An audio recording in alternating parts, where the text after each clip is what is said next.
ഡൽഹിയുടെ ഹൃദയഭാഗത്തുള്ള ഒരു മനോഹരമായ ശാന്തമായ ഒരു ഇടമാണിത്, ഡൽഹിയിലെ ലോട്ടസ് ടെമ്പിൾ. ഹലോ ഫ്രണ്ട്സ്, പുതിയ വീഡിയോയിലേക്ക് എല്ലാവർക്കും സ്വാഗതം. രാജ്യതലസ്ഥാനത്തു കൂടിയുള്ള യാത്രയുടെ ഒരു ചെറിയ വീഡിയോ ആണിന്ന് ഞാൻ ഷെയർ ചെയ്യുന്നത്. നമ്മൾ മതിൽക്കെട്ടിനുള്ളിൽ കാണുന്ന വലിയ കെട്ടിടം നോർത്തേൺ റെയിൽവേ ഹെഡ് ക്വാർട്ടേഴ്സാണ്.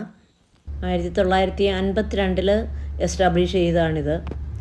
ലോട്ടസ് ടെമ്പിളിലേക്ക് പോകുന്ന വഴിയിൽ ഞാൻ കണ്ട ചില കാഴ്ചകൾ നിങ്ങൾക്ക് കാണാം, അതിനെക്കുറിച്ച് പറയുകയും ചെയ്യാം.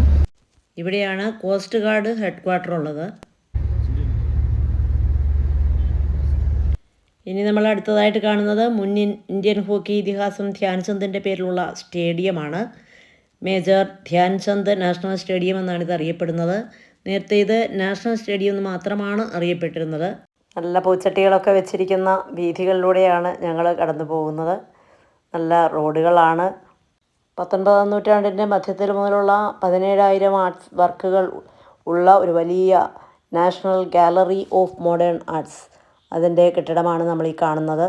വലിയ സ്പേസിൽ ക്രമീകരിച്ചിരിക്കുന്ന ഒരു ഗാലറിയാണ്. രാജാരവിവർമ്മയുടെ ചിത്രങ്ങൾ മുതൽ ഇവിടെയുണ്ട്.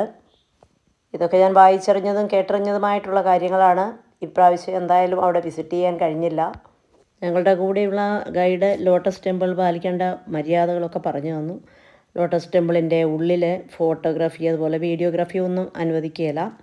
ഓൺലി മെഡിറ്റേഷൻ അതിനുള്ളിൽ അനുവദിക്കത്തുള്ളൂ. ഞങ്ങൾ ഈ വന്ന വഴിക്ക് വേസ്റ്റ് മെറ്റീരിയൽ മാത്രം ഉപയോഗിച്ചുള്ള ഒരു വലിയ മരം അവിടെ സെറ്റ് ചെയ്തിരിക്കുന്നത് കണ്ടു. വളരെ മനോഹരമായൊരു കാഴ്ചയായിരുന്നു അത്. അങ്ങനെ ഞങ്ങൾ ലോട്ടസ് ടെമ്പിളിൻ്റെ കവാടത്തിലേക്ക് എത്തിയിരിക്കുന്നു. വളരെ ദൂരെ നിന്ന് തന്നെ മനോഹരമായ കാഴ്ചകൾ നമുക്ക് കാണാം. വാസ്തുവിദ്യയുടെ വിസ്മയവും പ്രാർത്ഥനയുടെ ശാന്തതയും ഒത്തുചേരുന്ന ഒരു മനോഹരമായ നിർമ്മിതിയാണ് ഇവിടെയുള്ളത്. ഇത് ബഹായി മതവിഭാഗത്തിൻ്റെ ഒരു ആരാധനാലയമാണ്. സർവ്വമതസ്ഥർക്കും ഇവിടെ വന്ന് പ്രാർത്ഥിക്കാം എന്നതാണ് ഈ ലോട്ടസ് ടെമ്പിളിൻ്റെ ഏറ്റവും വലിയ പ്രത്യേകത. വിടർന്ന് നിൽക്കുന്ന താമരപ്പൂവിൻ്റെ ആകൃതിയിലുള്ള ക്ഷേത്രം. 27 വെളുത്ത മാർബിൾ ഇതളുകൾ ചേർന്നാണ് ഈ രൂപം ഇത്രയും മനോഹരമാക്കുന്നത്. ഗ്രീസിൽ നിന്നും കൊണ്ടുവന്ന മാർബിളുകളാണ് ഇതിനായിട്ട് ഉപയോഗിച്ചിരിക്കുന്നത്. 1986 ഇത് പൂർത്തിയായത്. ഈ നിർമ്മിതിക്ക് അന്താരാഷ്ട്ര തലത്തിലൊക്കെ പല പുരസ്കാരങ്ങളും ലഭിച്ചിട്ടുണ്ട്. ഈ ലോട്ടസ് ടെമ്പിളിൽ വിഗ്രഹങ്ങളോ പൂജകളോ പുരോഹിതരോ ഒന്നുമില്ല. പരിപൂർണമായ മൗനം, പ്രാർത്ഥന, അതാണ് ഇവിടുത്തെ പ്രത്യേകത.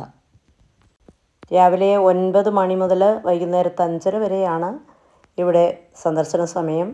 തിങ്കളാഴ്ച അവധിയാണ്. പ്രവേശനത്തിനായിട്ട് നമുക്ക് പ്രത്യേക ഫീസൊന്നും അവിടെ ഈടാക്കുന്നില്ല. ചെരുപ്പൊക്കെ സൂക്ഷിക്കാൻ പ്രത്യേകമായിട്ടുള്ള സ്ഥലമൊക്കെ ഉണ്ട്. നല്ല തിരക്കുള്ള സമയത്താണ് ഞങ്ങൾ ചെന്നത്. അങ്ങനെ ഒരുമിച്ച് ആളുകളെ ഒരു സമയത്തങ്ങ് കയറ്റിവിടുകയല്ല ചെയ്യുന്നത്. ഓരോ ഗ്രൂപ്പുകളായിട്ടാണ് ആളുകളെ ഉള്ളിലേക്ക് കയറ്റുന്നത്. അതുകൊണ്ട് തന്നെ നമുക്ക് ശാന്തമായിട്ട് അവിടെ ഇരുന്ന് പ്രാർത്ഥിക്കാനും ഒക്കെയുള്ള അവസരമുണ്ട്. നല്ല വെയിലത്താണ് ഞങ്ങൾ അവിടേക്ക് ചെന്നത്. അതിനുള്ളിലേക്ക് കയറുമ്പോൾ എന്തൊരു തണുപ്പാണെന്നോ. ഈ രീതിയിൽ താപനില ക്രമീകരിക്കാൻ കഴിയുന്ന രീതിയിലാണ് ഇതിൻ്റെ നിർമ്മാണം. ഡൽഹി സന്ദർശിക്കുന്നവർ ഒരിക്കലെങ്കിലും കണ്ടിരിക്കേണ്ട ഒരു അത്ഭുതമാണിത്. ദൂരെ നിന്ന് കാണുമ്പോൾ നമ്മൾ വെളുത്ത താമരപ്പൂ പോലെ തോന്നിക്കുന്നതിൻ്റെ വാസ്തുവിദ്യ എത്ര പറഞ്ഞാലും മതിയാവില്ല. അത്രയ്ക്ക് ആകർഷകമായ മനോഹരമായ ഒരു സ്ഥലമാണ്. 1300ഓളം ആളുകളെ ഒരു സമയത്ത് ഉൾക്കൊള്ളാൻ കഴിയുന്ന ഒരു നിർമ്മിതിയാണ്. ഡൽഹി യാത്ര പ്ലാൻ ചെയ്യുന്നവർ തീർച്ചയായും ഇവിടെ വരണം. ഇവിടുത്തെ ശാന്തത അറിയാൻ മറക്കരുത്. അത്രയ്ക്കും ആകർഷണീയമായ ഒരു സ്ഥലം തന്നെയാണെന്ന് ഞാൻ വീണ്ടും പറയുന്നു.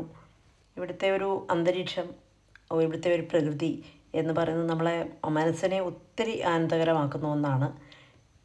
ഇതിനുള്ളിലേക്ക് പ്രവേശിക്കുമ്പോൾ വല്ലാത്ത ഒരു നിശബ്ദതയാണ്. ആ മൗനത്തിൽ, നിശബ്ദതയിൽ നമുക്ക് ഒരു പ്രത്യേക ആനന്ദം തന്നെയാണ് തോന്നുക, ശാന്തിയാണ് തോന്നുക.